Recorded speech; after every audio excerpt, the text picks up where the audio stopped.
নমস্কার প্রিয় শ্রোতা বন্ধুরা, এখন শুনছেন তিয়াশার গল্পের বৈঠক থেকে গল্প পাঠ। তিয়াশার গল্পের বৈঠকের আজকের নিবেদন অদল বদল, লিখেছেন ভবানী মুখোপাধ্যায়। শুরু করছি আজকের গল্প পাঠ অদল বদল। জগা আসামির কাঠগড়ায় দাঁড়িয়ে শুনল জজ সাহেব তার একটি বৎসর সশ্রম কারাদণ্ডের ব্যবস্থা করলেন। অমনি সে হিসাব করে স্থির করে ফেললে এবারের সাজাটা অন্য বৎসরের তুলনায় সুবিধাজনক হইয়াছে। সে মুক্তি পাবে ঠিক পর বৎসর পুজোর সময়। তার হিসাব মতন সে পর বৎসর পুজোর ভোরে তার পরিচিত আলিপুরের কারাগৃহ হতে মুক্তি লাভ করলে। সেদিনকার শরতের সকালটা ছিল কুয়াশায় ঢাকা। সরকারের সম্ভ্রান্ত অতিথি তার ছিন্ন কোটটার বোতামগুলো বেশ শক্ত করে এঁটে কাঁপতে কাঁপতে ট্রাম ধরবার জন্য রাস্তার মোড়ে এসে দাঁড়ালো। তার পকেটে মোট পূর্ব সঞ্চিত একটি আধুলি ছিল। সে স্থির করলে আজ পুজোর বাজার, শহরে গেলে সন্ধ্যার পূর্বেই কোনো রকমে সে তার সঞ্চিত অর্থ বাড়াতে পারবে। ট্রাম এসে পড়ল। জগা তাড়াতাড়ি সেকেন্ড ক্লাসে উঠে পড়ল। তারপর তার পা দুখানি বেঞ্চের উপর ছড়িয়ে দিয়ে একটা আরামের নিঃশ্বাস ফেলল। বেল দিয়ে গাড়ি ছেড়ে দিল। সেও মুখ বাড়িয়ে আলিপুরকে একটা আন্তরিক অভিনন্দন জানিয়ে দিল। গাড়িটা চলতে আরম্ভ করেছে এমন সময় এক বিশাল বপু বৃদ্ধ দুটি ব্যাগ হাতে করে দৌড়াতে দৌড়াতে গাড়িতে উঠে বসলেন। খুব জোরে জোরে খানিকক্ষণ নিঃশ্বাস ফেলে জিরিয়ে নিয়ে তিনি আনমনে বললেন, যাক, গাড়িটা খুব পাওয়া গেছে। আমি ধম্মতলায় যাব। মহাশয়ের কত দূর যাওয়া হইবে? বলে বৃদ্ধ লোকটি জগার দিকে চাইলেন। সে একটু ছোট্ট উত্তর দিলে, আমিও ওই পর্যন্ত। বৃদ্ধ খুব খুশি হয়ে বললেন, ভালোই হয়, কোন ভোরে উঠেছি মশাই, তন্দ্রা আসছে। জগা ঘাড় নেড়ে জানিয়ে দিলে যে সেটুকু অনুগ্রহ করতে সে প্রস্তুত। আর সেই জালার মতো ভদ্রলোকটি বেঞ্চের উপরে মাথা রেখে বেশ নির্ভয়েই ঘুমোতে লাগলেন। জগা সর্দার মানুষ চিনতে খুব পটু ছিল। সহযাত্রীর প্রতি দৃষ্টিপাত করে সে বুঝে নিলে ভদ্রলোকটি সুৎখর জাতীয়। সে তখন তার পকেটের দিকে লক্ষ্য করে দেখলে যে পকেটটা বেশ ভারী। তার ঔদাস্য তখন চাঞ্চল্যে পরিবর্তিত হলো। কিছু দূরেই ট্রামের স্টপেজ। সে ভাবতে লাগলো, ওই মুদ্রাপূর্ণ থলেটি অনায়াসেই পাওয়া যায়, ট্রাম থামলেই, কোনো জায়গায় নেমে পড়লেই চলে। সে তখন ধীরে ধীরে তার পাশে এসে বসল। বৃদ্ধ লোকটি তখনও নিদ্রামগ্ন। জগার সুশিক্ষিত দুটি আঙুলের মৃদু স্পর্শে মানিব্যাগটা তার বেরিয়ে এলো। তারপর নিজের জায়গাটাতে ফিরে এসে সে বাহিরে শোভা দেখতে লাগলো। বৃদ্ধ তখনও নিদ্রামগ্ন। কিছুক্ষণ পরে জগা একবার বৃদ্ধের দিকে চেয়ে মানিব্যাগের জিনিসগুলোর তত্ত্বাবধানে মনোসংযোগ করলে। একদিকে ছিল কতকগুলি চিঠিপত্র, অন্যদিকে কতকগুলি 5 টাকার নোট ও একটা কোণে দুটি গিনি। গিনি দুটো নিয়ে সে ভাবতে লাগলো, সবগুলো নিয়ে পকেটটাকে খালি করা বড়ই অভদ্রতা। একটু ভেবে সে একখানি নোট ব্যাগে রেখে ব্যাগটা বৃদ্ধের পকেটে রেখে দিলে। তিনি তখনও ঘুমোচ্ছেন।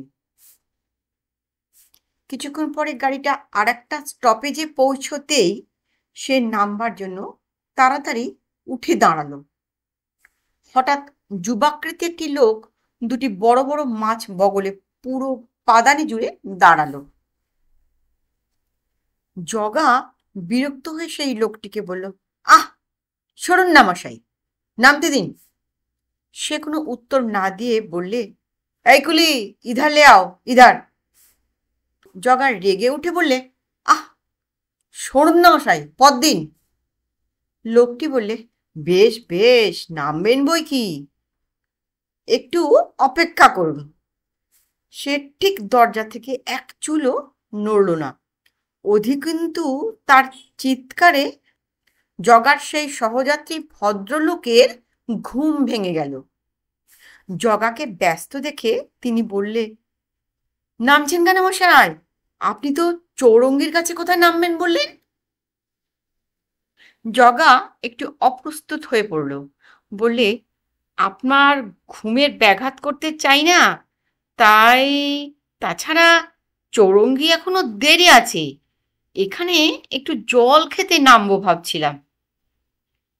তা আর সময়ও নেই। যুবাকৃতি লোকটি দুয়ার থেকে মুরব্বিয়ানার স্বরে বললে, আরে না না, 1 মিনিটও না। ট্রাম ছেড়ে দিলে লোকটি মাছ দুটি নিয়ে জগার কাছেই বসল। আর জগা ভাবতে লাগলো, বুড়ো যদি পকেটে খোঁজে তাহলেই তো মুশকিল। ভাবতে ভাবতে হঠাৎ তার নজরে পড়ল মাছ দুটি। সে বলে উঠল, বেশ মাছ দুটি তো, পুজোর বাজারে বেশ উপযোগী। কিন্তু মৎস্য অধিকারী আর ঘুমায় না। তাহাতে জগার মনে এক ফন্দি জাগল। ফন্দিটা তারই কোনো এক বন্ধুর আবিষ্কৃত। তার হঠাৎ লোকটির উপর দয়া হলো। সে মাছ দুটির দিকে চেয়ে বললে, বেড়ে মাছ দুটি তো, তা কিছু যদি মনে না করে, আমার ভাগ্নি বড় মাছ খেতে ভালোবাসে। সে আমায় কাল অনেকবার বলেছিল, পুজোর বাজারে মাছ কি সহজে পাওয়া যায়? খুঁজেও একটা মাছ মিলল না। যদি দাম নিয়ে আমাকে একটি মাছ দেন, তা দিতে পারি। আমার 3 টাকায় কেনা। 3 টাকা? এই নিন। মৎস্য অধিকারী একটা মাছ বিক্রি করে দিলে। মাছ বিক্রি করে দিয়ে লোকটি তখন একটি সংবাদপত্রে মনোনিবেশ করলেন। জগা দেখলে আগের সেই বৃদ্ধ আবার ঘুমিয়ে পড়েছে। মৎস্য অধিকারী যুবকটিও সংবাদপত্র পাঠে ব্যস্ত। সে তখন ছিন্ন রুমাল জড়ানো সেই নোটগুলি অতি সাবধানে মাছের মুখের ভেতর গুজে দিয়ে খোশ মেজাজে জানলা দিয়ে বাইরের শোভা দেখতে লাগলো। হঠাৎ সেই বৃদ্ধ সহযাত্রীর কথায় তার চমক ভাঙল। সে দেখিল তিনি দ্বিতীয় অবিকৃত মাছের জন্য দর করছেন। জগার বুকটা দূর দূর করে উঠল। এই বুঝি ব্যাগের সন্ধান হয়।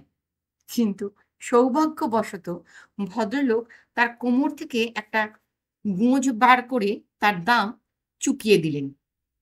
তারপর যেই স্টপেজে গাড়ি থামলো, জগা মাছটি হাতে করে নামবার জন্য তাড়াতাড়ি উঠে পড়লে বৃদ্ধ লোকটি চেঁচিয়ে বললেন, ও মশাই, এখানেই নামছেন কেন?